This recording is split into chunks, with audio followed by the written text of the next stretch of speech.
गलत धारणा जनता के बीच में पड़ी कि हम लोग ये चर्चा नहीं चाहते।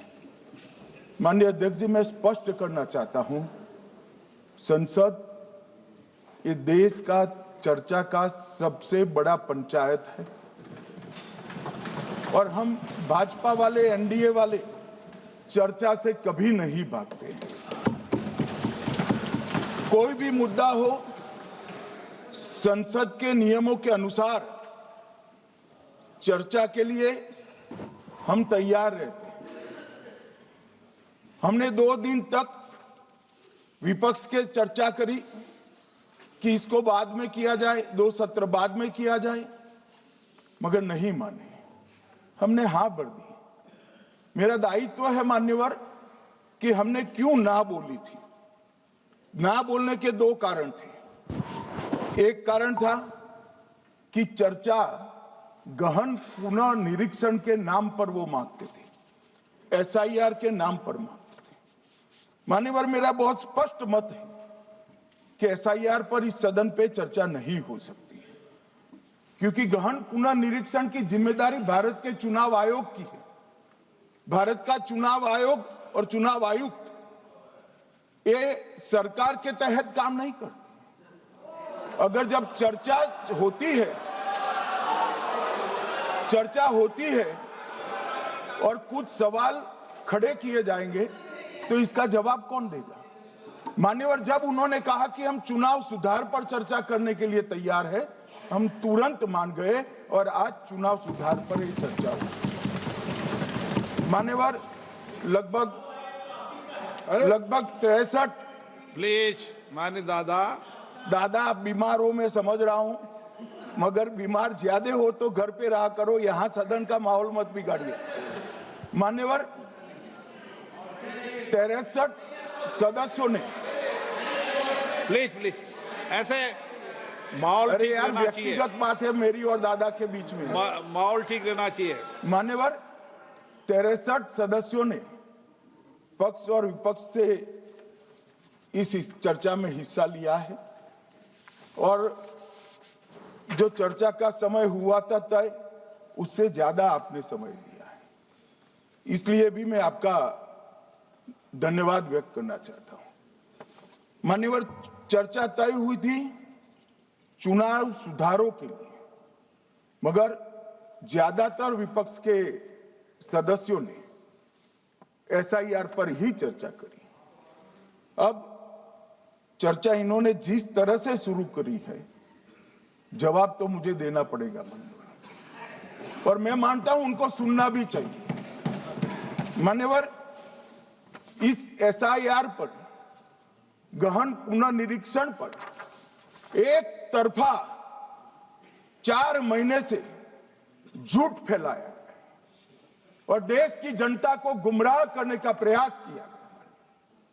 और मेरा आग्रह है सदन के पक्ष और विपक्ष के सभी सदस्यों, मैंने एसआईआर की प्रक्रिया का, इससे जुड़े हुए संवैधानिक अनुबंधों का और भूतकाल में जो एसआईआर हुए वो सभी का गहन अभ्यास किया है।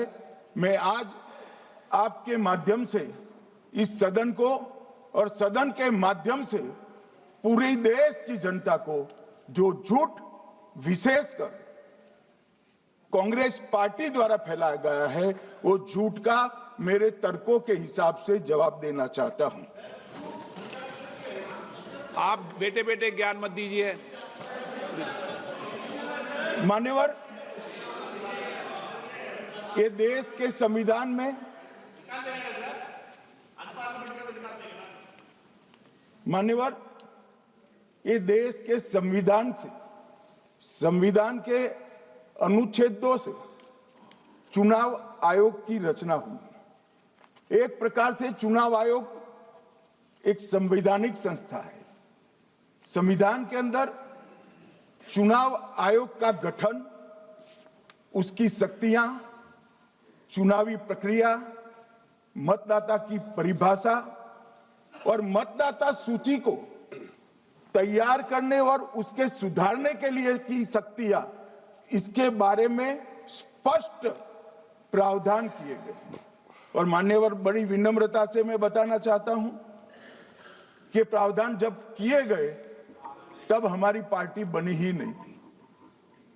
हमारी पार्टी के अलावे जो लोग हैं, इन लोगों ने संविधान सभा में चर्चा कर कर संविधान को बनाया था।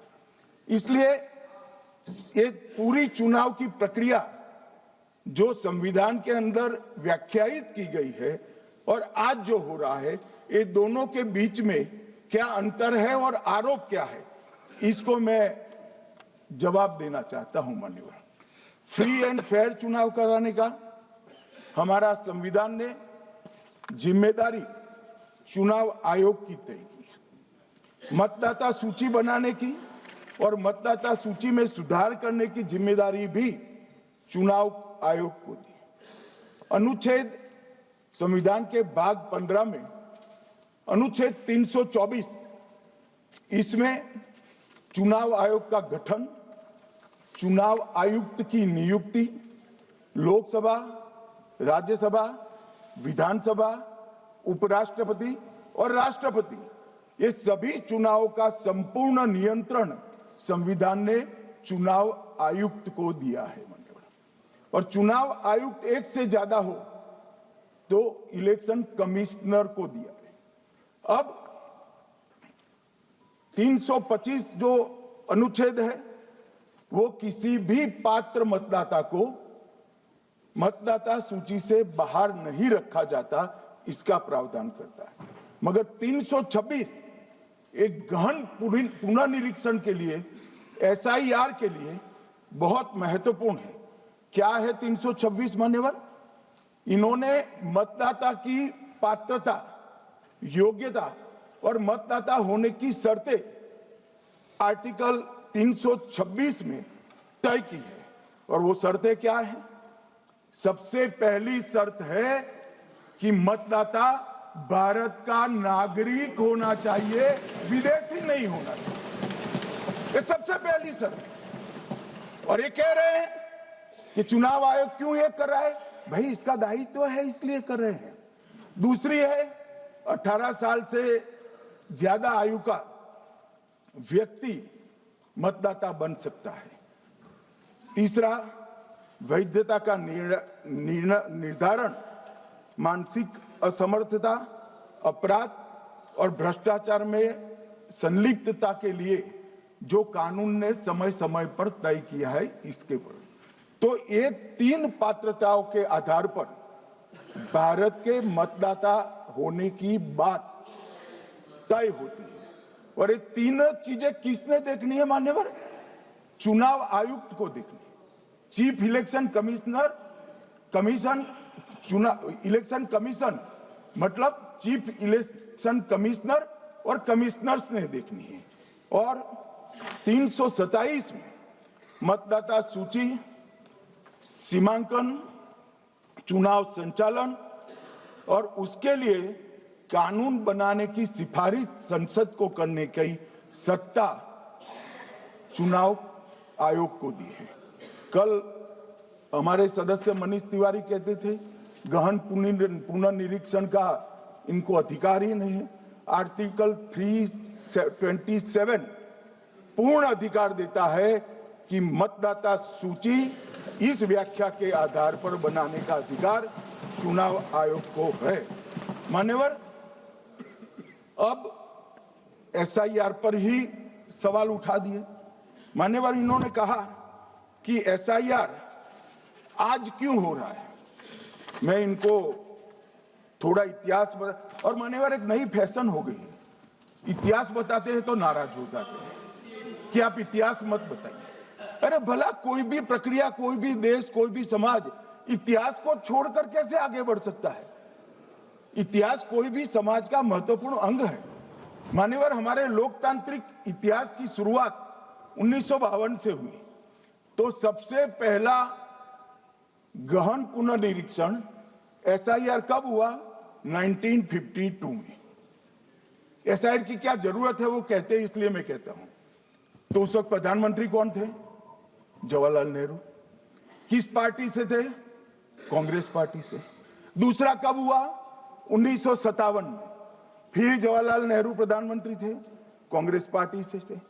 तीसरा हुआ 61 में, उसमें भी जवाहरलाल नेहरू प्रधानमंत्री थे और कांग्रेस पार्टी थे। 65-66 में भी हुआ, एक ही गहन पुनर्निरीक्षण 2 साल में हुआ। उस वक्त भी श्री लाल बहादुर शास्त्री प्रधानमंत्री थे, कांग्रेस पार्टी थे। 83-84 में हुआ, इंदिरा जी थी। 87-89 में हुआ, राजीव गांधी थे।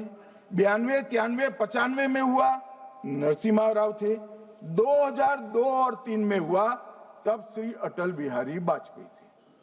मान्यवर, 2004 में गहन पुनर्निरीक्षण समाप्त हुआ, तब डॉक्टर मनमोहन सिंह जी प्रधानमंत्री थे।